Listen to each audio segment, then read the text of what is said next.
केलं ते नाहीच म्हणत होते. तर कोर्स लावला आणि फर्स्ट डे जेव्हा आले तर लाईक कोर्स म्हटलं की डोक्यात हेच असं जायचं, कोर्स करायचं, सर्टिफिकेट भेटायला आणि घरी.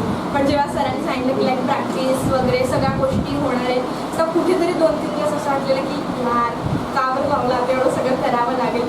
पण जेव्हा हळूहळू गोष्टी सुरू झाल्या तर तेव्हा शिकायला भेटलं. कारण जसं की मी ह्युमन डेव्हलपमेंटचे स्टुडंट आहे, सायकोलॉजी तिकडे फक्त एक 10-20% शिकवतात, पण इथे येऊन सगळ्या गोष्टी कळाल्या. म्हणजे कधी माहीतच नव्हत्या ह्या गोष्टी असं म्हटलं तरी चालेल. आणि जेव्हा प्रॅक्टिसची गोष्ट येते तर तेव्हा एक मला शिकायला भेटलं की प्रॉब्लेम्स फक्त माझ्या एकटीचे नाही आहेत, खूप लोक आहेत जे खूप प्रॉब्लेम फेस करतात आणि ते वेगळ्या वेगळ्या पद्धतीने त्याला डील पण करतात. त्याच्यामुळे ती गोष्ट मला खूप शिकायला भेटली.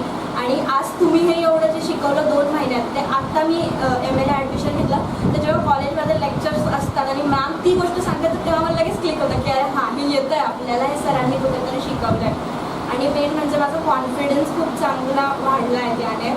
माझं बिहेवियर पण खूप जास्त चेंज झालं आहे की लाईक मी कोर्स केला पण तो माझ्या घरच्यांसाठी पण फायद्याला आहे. लाईक मी त्यांना पण समजावू शकते गोष्टी.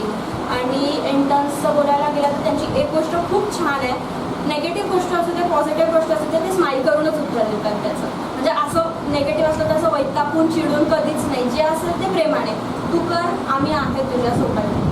आणि बाकीच्या सगळ्यांचं म्हणायला लागलं तर कोर्समुळे नवीन फ्रेंड्स पण झाले आहेत आणि कधी वाटलं नाही की ते आपल्याला जज करतील वगैरे काही गोष्टी सांगताना. उलटं लाईक ते काही कधी चुकलं वगैरे तर ते सांगतात की हां तू हे कर, तू ते कर. तर नवीन शिकायला पण भेटलं.